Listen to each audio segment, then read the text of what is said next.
Hello प्यारे बच्चों, कैसे हैं आप सब। उम्मीद करता हूं आप लोग बहुत बढ़िया होंगे। तो आज हम बात करने वाले हैं हमारे कक्षा 8वीं के विज्ञान के पाठ 4 के रिवीजन के बारे में, जिसका नाम है दहन और ज्वाला। इस पाठ के बारे में मैंने डिटेल में आप लोगों को वीडियो प्रोवाइड कर दी थी। बहुत अच्छी तरीके से हमने सीखा कि क्या क्या इस पाठ के अंदर था।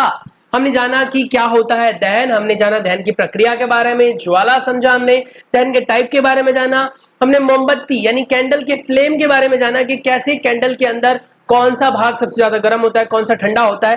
फिर हमने ये भी जाना कि कैसे हम आग को कंट्रोल कर सकते हैं, कौन कौन से कारक होते हैं ज्वलन के लिए। माचिस के बारे में जाना, माचिस का निर्माण कैसे हुआ, कौन कौन से पदार्थ उसमें पाए जाते हैं, इन सब के बारे में हमने पढ़ लिया डिटेल में। अगर आप वो डिटेल वीडियो देखना चाहते हो तो चैनल पर जाएं, और आपको लगभग 1 घंटे 10 मिनट की वीडियो है वो, लगभग मतलब एग्जैक्टली मुझे याद नहीं है, तो इतनी लंबी वीडियो है, तो आप जाकर देखें। अगर आपके पास टाइम है तो उस वीडियो को ध्यान से सुने मतलब, और जैसे ही आप उसे ध्यान से समझ लोगे तो आपके सारे कॉन्सेप्ट क्लियर हो जाएंगे।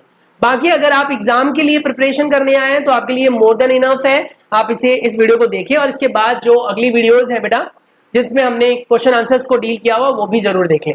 चलिए समझते हैं हमारे इस पार्ट को एक बार फिर से थोड़ा सा संक्षिप्त में, शॉर्ट फॉर्म में, शॉर्ट तरीके से। दहन और ज्वाला, हमने जाना कि हमारे दिनचर्या के अंदर हम बहुत सारी जगह है जहां पर बेटा ज्वाला का और दहन का इस्तेमाल करते हैं। हमारे खाने का भी कहीं ना कहीं एक तरीके से ऑक्सीकरण होता है, यानी कि दहन प्रक्रिया होती है उसकी भी। और दहन प्रक्रिया इस प्रकार से हम बोल सकते हैं उसे, क्योंकि खाने का कहीं ना कहीं कह सकते हो कि पाचन होता है और उससे हमें ऊष्मा मिलती है। तो दहन एक ऐसी प्रक्रिया है जिसमें कह सकते हो ऊष्मा हमें प्राप्त होती है, और ऊष्मा को प्राप्त करने के लिए ईंधन की आवश्यकता होती है। अब जब हम खाना खाते हैं तो हमारा ईंधन होता है हमारा भोजन, और उससे हमें मिलती है ऊर्जा यानी कि ऊष्मा। तो वही कह रहे हैं क्या कि हम अपने घर में गाड़ियों को चलाने के लिए, यातायात के साधनों में कई तरीके से जो है वो ईंधनों का प्रयोग करते हैं। जैसे ईंधन के रूप में हम कोयला, पेट्रोल, डीजल, केरोसिन, ऑयल, मिट्टी का तेल यानी कि इन सब का प्रयोग करते हैं। साथ ही ईंधन के रूप में हम मोम का भी प्रयोग करते हैं। तो ये सारे कह सकते हो ईंधन के टाइप्स है जिनका प्रयोग हम दिनचर्या में करते रहते हैं। उसके बाद हमने पढ़ा था दहन क्या होती है। दहन वो प्रक्रिया है बेटा जिसमें हम जानते हैं और देखते हैं कि जिसमें कोई भी पदार्थ ऑक्सीजन से अभिक्रिया करती है, और अभिक्रिया करने के बाद ऊष्मा और ऊर्जा प्रदान करती है। वो ऊष्मा के रूप में भी ऊर्जा हो सकती है, प्रकाश के रूप में भी हो सकती है, और साउंड यानी कि ध्वनि के रूप में भी हो सकती है। तो दहन वो प्रक्रिया है जिसमें कोई भी पदार्थ जो है वो कहीं ना कहीं ऑक्सीजन से अभिक्रिया करके ऊष्मा प्रदान करती है। जैसे हमने दहन प्रक्रिया के बारे में बेटा मैग्नीशियम के बारे में जाना था। मैग्नीशियम एक बहुत ही ज्यादा क्रियाशील धातु होती है, जिसको अगर आप जलाने जाएं तो बहुत तेजी से जलता है और ढेर सारी ऊष्मा और प्रकाश यहाँ पर निकलती है। फिर हमने पढ़ा था दाह्य पदार्थों के बारे में। दाह्य पदार्थ वो पदार्थ होते हैं जो आसानी से जल जाते हैं या फिर जल जाते हैं, यानी कहने का मतलब उन पदार्थों को ही हम सिर्फ दाह्य पदार्थ कह सकते हैं जो जल सकते हैं। ऐसे पदार्थ जो जल नहीं सकते उनको हम कभी भी दाह्य पदार्थ कह ही नहीं सकते। दाह्य पदार्थ वो होते हैं जो जलते हैं।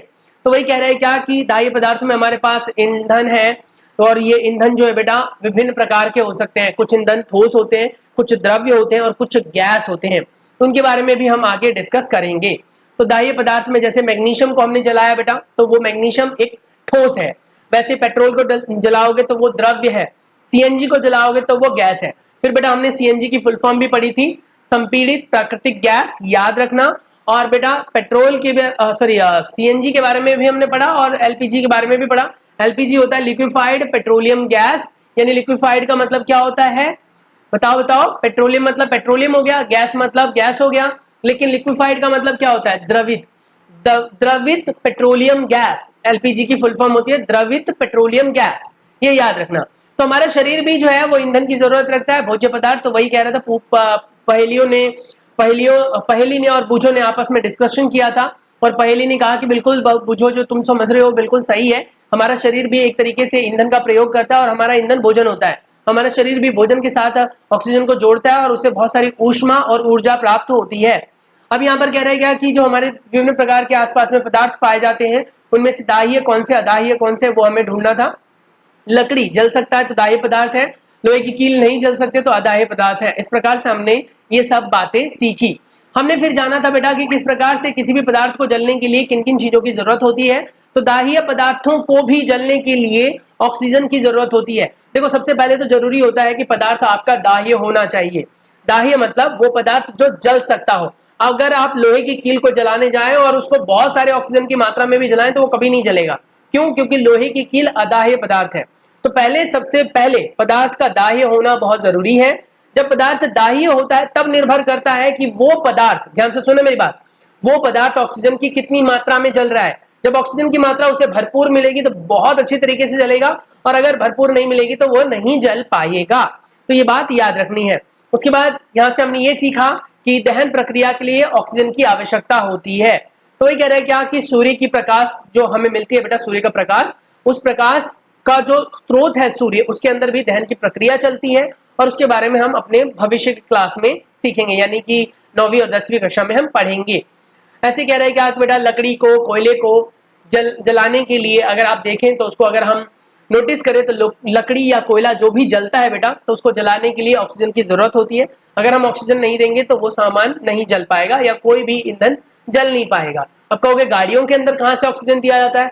गाड़ियों के अंदर भी बेटा एयर की जगह दी जाती है, हवा की जगह दी जाती है, जहां से उसमें हवा प्रवेश करती है, और हवा प्रवेश करने की वजह से ही गाड़ियों के ईंधन भी जल पाते हैं।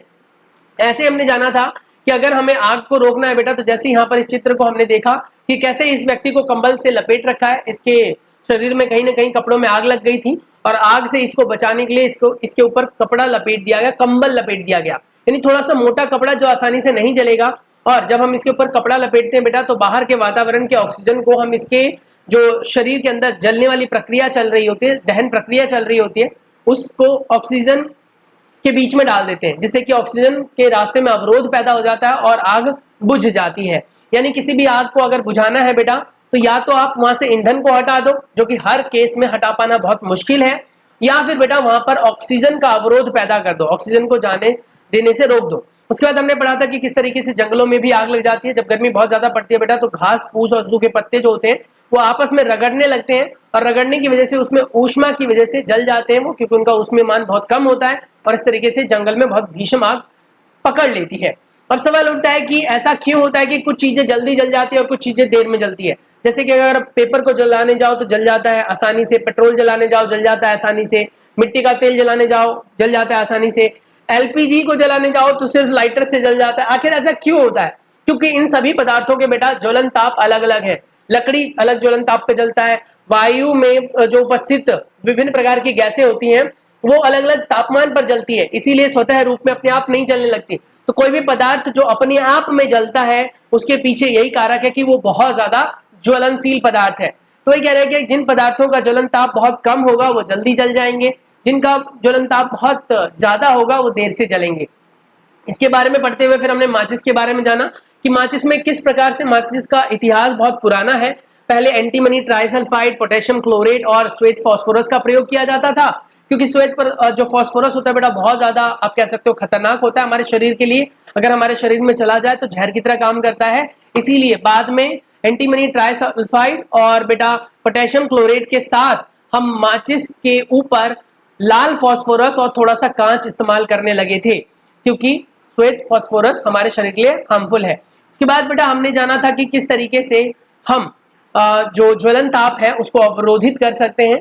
जैसे कागज को हमने जलाया था बेटा, तो सूखा कागज जब जला था तो आसानी से जल गया था क्योंकि इसका ज्वलन ताप कम था, लेकिन जैसे ही आप सूखे कागज का एक कीप सा बनाकर उसमें पानी डाल देते हो तो पानी से वो कागज गीला हो जाता है, और जब आप उसको जलाने की कोशिश करते हो बेटा तो उसका ज्वलन ताप नहीं पहुंच पाता, जिसकी वजह से कागज में आग नहीं लगता। और इतना ही नहीं, हम कागज में बेटा पानी भी उबाल सकते हैं।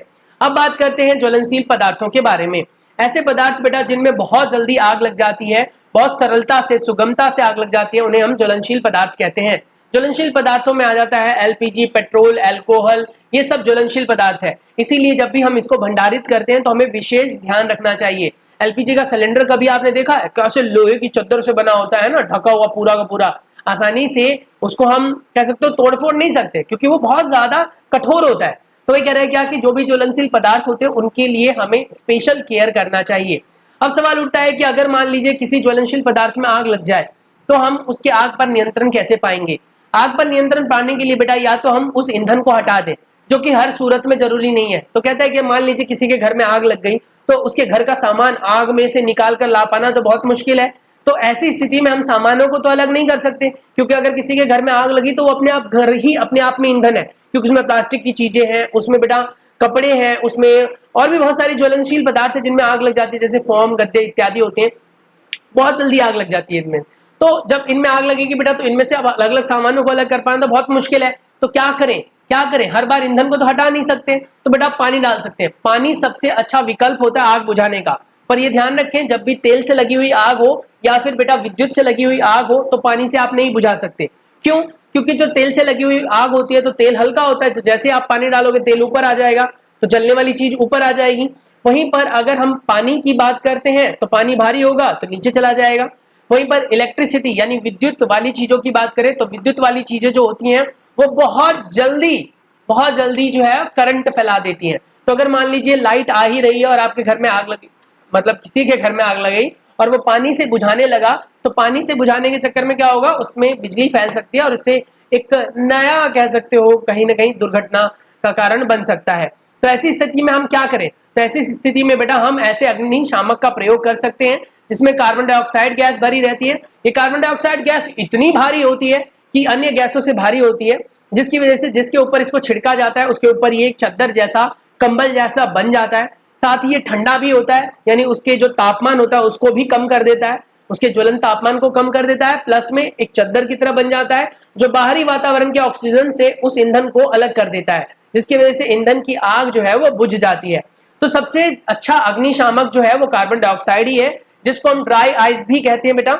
उसको ड्राई आइस इसलिए कहा जाता है क्योंकि ये बर्फ के रूप में होता है, सफेद सफेद, लेकिन ये पानी नहीं बनता, सीधे वाष्पीकृत होकर उड़ जाता है, तो ये ड्राई आइस होता है। तो सबसे बेस्ट ऑप्शन यही है। उसके बाद हमने पढ़ा था दहन के प्रकार। दहन के बहुत सारे प्रकार है बेटा, जिनमें से सबसे पहला है तीव्र दहन। ऐसे दहन को तीव्र दहन कहते हैं जिसमें बहुत जल्दी आग लग जाती है। जैसे हमने पढ़ा ना कि जैसे आप एलपीजी के गैस को ऑन करते हो, नोजल को ऑन करके जैसे लाइटर जलाते हो, फक से आग लग जाती है, तो यानी कि ये तीव्र दहन है। उसके बाद स्वतः दहन, कुछ ऐसे पदार्थ पाए जाते हैं बेटा हमारे आसपास में जिनमें अपने आप आग लग जाती है, जैसे फास्फोरस। अगर हवा में खुला रख देना तो फास्फोरस में अपने आप आग लग जाती है, तो ये स्वतः दहन है। ऐसे स्वतः दहन बेटा कोयले की खदानों में भी होता है। कोयले की खदानों से जो गैस निकलती है कभी कभी उसमें अपने आप ही आग लग जाती है, तो वहां पर भी स्वतः दहन होता है, जिससे बहुत बड़ी बड़ी घटनाएं हो जाती हैं। उसके बाद विस्फोटक दहन। विस्फोटक दहन ऐसी दहन होती है जो पटाखों में होती है बेटा, जिससे इतनी अपार ऊर्जा निकलती है, ऊष्मा निकलती है, लाइट निकलती है और ध्वनि निकलती है कि जिस पर कंट्रोल कर पाना बहुत मुश्किल होता है। उसके बाद हमने पढ़ा था ज्वाला के बारे में। ज्वाला उन पदार्थों से निकलती है बेटा जिन पदार्थों में वाष्पीकरण की प्रक्रिया चल रही होती है। ऐसा कोई भी ईंधन जो वाष्पीकृत हो सकता है बेटा, उन्हीं में ज्वाला निकलती है। जैसे कोयला, पेट्रोल, इन दोनों में अंतर क्या है? कोयले में वाष्पीकरण की प्रक्रिया नहीं होती है, कोई भी चीज वाष्पीकृत नहीं होता तो ज्वाला नहीं निकलती। वहीं पर पेट्रोल वाष्पीकृत हो जाता है, उड़ जाता है, तो उसमें कहीं ना कहीं आप देख सकते हो ज्वाला निकलती है। ऐसे बेटा मोमबत्ती के अंदर भी ज्वाला होती है, मोम के अंदर ज्वाला होती है, तो कहीं ना कहीं आप कह सकते हो ये सब ज्वलनशील पदार्थ है। अब यहाँ पर कह रहे हैं 4.2 दहन पर ज्वाला देने वाले पदार्थ। मोमबत्ती में ज्वाला निकलती है बेटा, मैग्नीशियम में ज्वाला है, कपूर में ज्वाला है, मिट्टी के तेल में ज्वाला है, लकड़ी का कोयले में ज्वाला नहीं होता है बेटा, कोयले में ज्वाला नहीं, लकड़ी में है, कोयले में नहीं है, ये ध्यान रखना है। उसके बाद हमने जाना था कि किस तरीके से कोई भी पदार्थ अगर पूरी तरीके से नहीं जलता है बेटा, तो ऐसे अधजले पदार्थ हमें कार्बन के रूप में प्राप्त होते हैं जो हमारे सांस में समस्या का कारण बन सकती हैं। यानी कि जैसे आपने देखा ना अस्थमा की बीमारी, दमे की बीमारी जिसे कहते हैं, उसका ये कारण बनते हैं। जब ये छोटे छोटे कण जो कह सकते हो जलते नहीं है पूरी तरीके से, तो ये छोटे छोटे कण हमारे सांस से हमारे फेफड़ों में चले जाते हैं और उसमें इन्फेक्शन कर देते हैं, जिसकी वजह से बेटा सांस लेने में दिक्कत होने लगती है। हमारे आसपास में वायु प्रदूषण का सबसे बड़ा कारण यही है। कोई भी पदार्थ जब पूरी तरीके से नहीं जलता है, आधा जलता है, तो उसमें ऐसे कण निकलते हैं और जिसकी वजह से कहीं ना कहीं वो वायु प्रदूषण का कारण बन जाते हैं। और उसके बाद हमने जाना था कि जब ये अधजले पदार्थ निकलते हैं तो इसको हम ऐसे चेक कर सकते हैं और इससे यह पता लग सकते हैं कि पदार्थ अधजला है। साथ ही बेटा अधजले पदार्थों में से कार्बन मोनोऑक्साइड निकलती है। ये इतनी खतरनाक गैस होती है कि ये गैस अगर हम सूंघ ले काफी लंबे समय तक, मान लो आधे घंटे तक, तो हमारे शरीर के अंदर से प्राण पखेरु भी निकल सकते हैं। तो वही बातें हमने जानी समझी बेटा। यहाँ पर बेटा फिर हमने मोमबत्ती के बारे में जाना कि मोमबत्ती के कैसे अलग अलग भाग होते हैं। मोमबत्ती में एक मोम वाला भाग होता है जो मोम वाष्पीकृत होता है और जलना शुरू करता है, इसलिए इसमें से ज्वाला निकलती है। ज्वाला के 3 हिस्से होते हैं, जिसमें सबसे अंदर वाला हिस्सा होता है बेटा काला हिस्सा, जो सबसे कम गर्म होता है। उसके बाद बेटा आंशिक रूप से दहन वाला हिस्सा होता है, मध्य भाग जो पीला होता है, थोड़ा गर्म होता है, और सबसे बाहर वाला भाग नीला होता है जो सबसे ज्यादा गर्म होता है। इसी भाग का इस्तेमाल जो है सोनार करते हैं सोने इत्यादि के सामग्रियों को तैयार करने के लिए। उसके बाद हमने पढ़ा था ईंधन क्या है। ईंधन उन पदार्थों को कहा जाता है जो बेटा जलते हैं और ऊष्मा प्रदान करते हैं। उसमें फिर हमने जाना कि अच्छा ईंधन क्या होता है, जो आसानी से उपलब्ध हो जाए, सहजता से उपलब्ध हो जाए, ट्रांसपोर्ट हो सके और बेटा सस्ते हो। उसके बाद कह सकते हो अवशिष्ट ना प्रदान करते हो, प्रदूषक गैस ज्यादा ना निकालते हो। हालांकि सीधे तौर पर कहा जाए तो आदर्श ईंधन बहुत कम है, ना के बराबर है, पर फिर भी हम एलपीजी को आदर्श ईंधन के रूप में मान सकते हैं, क्योंकि एलपीजी बेटा एक ऐसा ईंधन है जिसमें से अवशेष नहीं मिलता, हार्मफुल यानी कि कह सकते हो खतरनाक गैस बहुत कम निकलती है, और साथ ही बेटा आसानी से इधर उधर ले जाया जा सकता, बहुत महंगा नहीं है। हाँ, वो बात अलग है कि कांग्रेस की सरकार में एलपीजी बहुत सस्ते थे और बीजेपी की सरकार में ये एलपीजी बहुत महंगे हो चुके हैं। अभी आप देख रहे हो आपका सिलेंडर लगभग 1100 रुपए का आता है, और वो क्या कारण है वो आप जानते हो। उसके बाद फिर हमने पढ़ा था बेटा कि ईंधन की दक्षता किस पर निर्भर करती है। किसी भी ईंधन को जब 1 किलो जलाया जाता है उसमें से कितनी ऊष्मा निकलती है वो उसकी दक्षता को निर्धारित करती है। दक्षता मतलब उसकी कैपेबिलिटी, यानी उसके अंदर गुण क्या है। जो ईंधन जितना अच्छा होगा बेटा उसके अंदर उतनी ही ज्यादा ऊष्मा निकलेगी और वो आसानी से जल सकता होगा। तो वही कह रहा है कि कोई भी ईंधन दक्ष है तो कैसे पता लगेगा, उसके ऊष्मीय मान से। तो ऊष्मीय मान की परिभाषा क्या है, जब भी कभी भी किसी भी ईंधन को 1 किलो जलाने पर जितनी ऊष्मा निकलती है वो उसका ऊष्मीय मान कहलाता है, जो कि किलो जूल पर केजी में मापा जाता है। उसके बाद ये कुछ ऊष्मीय मान का आपके पास एक सारणी दिया हुआ था जिसको याद करना बहुत जरूरी है बेटा। उसके बाद हमने पढ़ा था कि ईंधन के जो हानिकारक उत्पाद है वो क्या कर सकते हैं। तो लकड़ी, पेट्रोल इत्यादि आदि से हार्मफुल गैस निकलती है बेटा, अजले कण निकलते हैं जो हमारे सांस का जो रोग होता है, सांसों के रोग होते हैं उनका कारण बनते हैं। ऐसे बेटा अजले पदार्थों से कार्बन मोनोऑक्साइड मिलता है जो हमारे सांसों के द्वारा हमारे शरीर में चला जाता है, तो हमारे शरीर के अंदर के ऑक्सीजन को अवशोषित कर लेता है और हमारी मौत तक हो सकती है। इसीलिए बेटा आप लोगों से कहा जाता है कि घर में चिमनियों को जलाकर घर दरवाजे बंद करके नहीं सोना चाहिए। अधिकांशतः ईंधन जो होते हैं वो कहीं ना कहीं कार्बन डाइऑक्साइड निकालते हैं। कार्बन डाइऑक्साइड का सूत्र होता है बेटा CO2, और जिससे बेटा ग्लोबल वार्मिंग बढ़ती है, जिसे आप कह सकते हो विश्व उष्णन बढ़ती है और हमारे ग्लोब का तापमान बढ़ रहा है, जिसकी वजह से बेटा जितने भी हिम है हमारे आसपास में, उसके जो हिमनद है यानी कि ऐसी नदियां जिनमें बेटा ज्यादातर हिस्सा बर्फ के रूप में है वो पिघलने लग रही है, और जिसकी वजह से बेटा उसके आसपास का क्षेत्र जो है वो जलमग्न होता जा रहा है। कोयले और डीजल से बेटा sulphur dioxide, nitrogen dioxide, carbon dioxide ऐसी गैसें निकलती हैं जो कि बारिश के पानी के साथ मिलकर अम्ल बना लेती हैं और जो अम्लीय वर्षा का कारण बनती हैं, और इससे बेटा हमारे आसपास के जितने भी मॉन्यूमेंट्स हैं यानी कि हमारे धरोहर इमारतें हैं वो खराब हो रही हैं, हमारे जो खेत खलियान है वो बर्बाद हो रहे हैं, और बेटा पानी वाले जीव भी मर रहे हैं। ये सारी बातें हमने पढ़ी बेटा। फिर अधिकांश हमने शब्द के बारे में भी जाना। तो 20 मिनट के अंदर हमने अच्छा खासा रिवीजन परफॉर्म किया, हमने बहुत सारी चीजें सीखी बेटा। अगर कोई भी ऐसी चीज आपको लगी हो जो आपको दोबारा सीखने की जरूरत है तो हमें कमेंट करके जरूर बताएं, मैं आपको पूरा सपोर्ट करूंगा। रात के लगभग 2:30 बज चुके हैं और ये वीडियो बनाई जा रही है। पीछे के बैकग्राउंड से भी आपको अंदाजा लग रहा होगा कि किस तरीके से नाइट में सारी लाइट्स बंद करके सामने का एक लाइट ऑन करके मैं आप लोगों के लिए वीडियो बना रहा हूँ। तो अगर आपको लगता है कि कहीं ना कहीं सपोर्ट कर सकते हो तो try to support our channel. आपको बहुत सारी वीडियोस सून मिलने वाली है, चैनल के साथ बने रहें, कुछ ना कुछ तो हेल्प कर ही दूंगा। और आने वाले सेशन में यानी कि जो आपका मिड टर्म एग्जाम उसके बाद से आपकी सारी वीडियोस जो है वो मिलने लग जाएंगे यहाँ पर। तो उम्मीद है कि सबसे पहले हम साइंस का कवरेज करेंगे, उसके बाद मैथ को कवर करेंगे और फिर इंग्लिश, हिंदी इन सब्जेक्ट्स पर भी फोकस करेंगे। तो अगर आप चाहते हैं कि सारे सब्जेक्ट्स आपके स्ट्रांग हो तो चैनल की हेल्प से आप सीख सकते हैं। मिलते हैं नेक्स्ट वीडियो में, तब तक के लिए अपना बहुत सारा ख्याल रखिए। बहुत सारा मतलब बहुत सारा प्रदूषण कम फैलाएं, ईंधन के बारे में सोचें, एक ऐसा ईंधन का निर्माण करें बेटा, वैज्ञानिक बने जिससे कि हम अपने देश को प्रदूषण से बचा सकें और विश्व में अपना झंडा तिरंगा फहरा सकें। चलिए मिलते हैं नेक्स्ट वीडियो में।